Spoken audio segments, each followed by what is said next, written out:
मगन है। जगन्नाथ जी को नहीं रहा गया, अपने भोग की थाल आप स्वयं सरकार ले जाते हैं। पीछे भजन में कोई विघ्न ना पड़े इसलिए पीठ करके दरवाजे की तरफ बैठे, दीवार की तरफ मुख किए हुए हैं। पीछे से ठाकुर जी ने कहा कि बाबा ये भोग की थाल रखी है, प्रसाद पालो। बोले रख दो, जब हमें भजन पूरा हो जाएगा तो पालेंगे, फिर थाल ले जाना। अब उन्होंने विचार किया कि जब ठाकुर जी ने प्रसाद भेजा है, क्योंकि हम तो किसी से याचना नहीं की, तो भगवान ने ही प्रेरणा करके भेजा होगा। भजन पूरा किया, उठे, प्रसाद पाया और समुद्र से थाल धोकर अपनी कुटिया के पास ऐसे रख दिया। अब वहां ये हुआ कि ठाकुर जी की थाल गायब हो गई। कुछ ने बताया कि वो तो माधवदास बाबा की कुटिया के बाहर देखा है। अब वहां से पार्षद आए। अब थोड़ा विचार करो, अगर कहीं खुले में भोग लगा होता तो संशय हो सकता है कि कोई ले जा सकता है।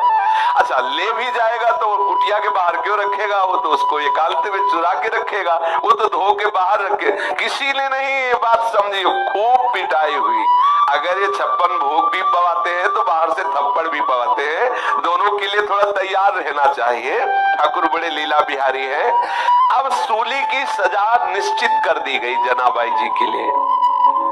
अब ये बात सुन करके भक्तों को लगेगा कि जो ठाकुर जी सोहनी लगाने पर कूड़ा उठाते हैं, टोकरी माथे पे रखते हैं, वो ऐसा क्यों करवा रहे हैं? कि वो ये दिखाते हैं कि मेरे भक्त की ऐसी स्थिति होती है कि जिस माथे पे चंदन चढ़े, फूल माला चढ़े तो उनको कोई सुख नहीं, हो गड़ासा चले तो कोई दुख नहीं। दिखा दिया महापुरुषों, यही पूज्य बात सिउड़िया बाबा जी को दिखा दिया यही वृंदावन में ही कि मनो फूल और चंदन के मस्तक पर भगवान की तरह उनका अभिषेक होता और उसी मस्तक पर क्रूर कर्मी ने प्रहार किया, कई कई इंच तक गड़ास। ये महापुरुषों ने दिखा दिया, करके दिखा दिया।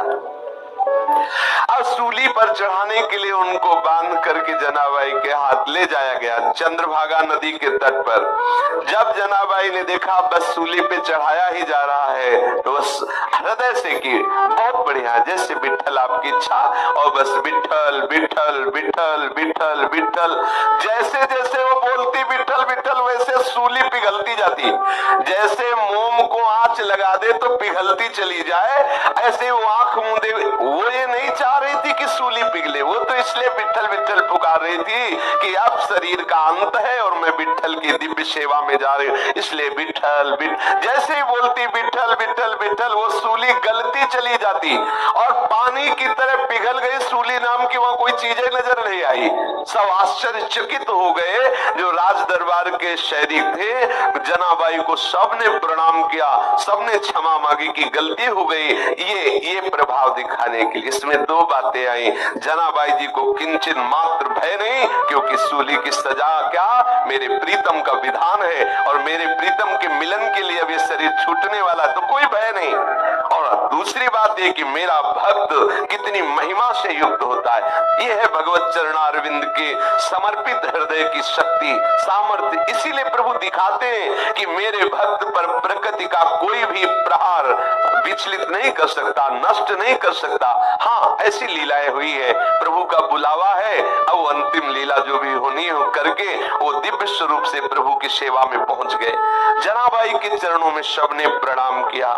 जनाबाई ऐसे भाव से मगन रहती अब तो कि बिल्कुल शरीर की शुद्धि न रहती, और उस स्थिति में सेवा के लिए जैसे कंडे थापती ना, तो कंडे से निकलता विठ्ठल विठ्ठल। ये आश्चर्य की बात है, किसी चैतन्य शरीर को छू दे और फिर वो बोले कृष्ण हरि राधा, तो अच्छा है, बढ़िया, कितना बढ़िया प्रभाव। लेकिन जड़ कंडा, उसमें कोई वाणी तो है नहीं, लेकिन कंडे से विठ्ठल विठ्ठल निकलता। एक बार कबीरदास जी महाराज श्री नामदेव जी के दर्शन करने जा रहे थे, तो उन्होंने समीप में देखा कि कुछ शोरगुल हो रहा है। तो ऐसे कौतुकवश पूछा यहाँ क्या हो रहा है? बोले जनाबाई से कोई स्त्री लड़ रही है। क्यों लड़ रही? अच्छा, जनाबाई कौन? बोले नामदेव जी की सेवा में रहती है वो बाई जी। तो और नजदीक गए तो क्या इस लड़ाई क्या हो रही? बोले कंडे पर। उनको विचार आया कि कंडे पर लड़ाई, भक्त के द्वारा कंडे पर लड़ाई। तो ऐसी आनंद मगन होकर के सुन रहे थे। वो कह रही थी कंडा मेरे, जनाबाई ने कहा नहीं मेरे कंडा है। तो बोले तेरे कंडा की पहचान क्या है? बोले कान में लगा के देखो कंडा बोल रहा है विठल विठल विठल। ये आश्चर्य की बात, ये आश्चर्य की बात। नाम जड़ वस्तु से गूंजने लगा। कैसी स्थिति भक्त सेवा के प्रभाव से आई। कबीरदास जी ने भी कान में कंडा लगाया कि आखिरकार ये सामने वाली स्त्री जो कह रही है कि हाँ हाँ इनके कंडे से तो विठल विठल ने, कबीरदास जी ने भी लगा के देखा विठल विठल विठल। जनाबाई जी के चरणों में प्रणाम किया कि जिस महान भागवत की सेवा में रहने वाली दासी के ऐसे महामहिमा में परमाणु है, छू लिया जड़ वस्तु को तो वो विठल विठल बोल रही है। श्री जनाबाई जी श्री कबीरदास जी को देख करके बहुत आनंदित हुए और कबीरदास जी आश्चर्यचकित हुए कि क्या ऐसी भी भक्ति होती है कि जड़ वस्तु को छू ले तो भगवान नाम स्फुरित हो जाए। नामदेव जी के साथ जनाबाई जी की ऐसी तन्मयता हो गई कि संवत 14 से 7 में नामदेव जी ने समाधि ली तो ठीक उसी दिन कीर्तन करते हुए जनाबाई विठल भगवान में विलीन हो गई, कीर्तन करते हुए।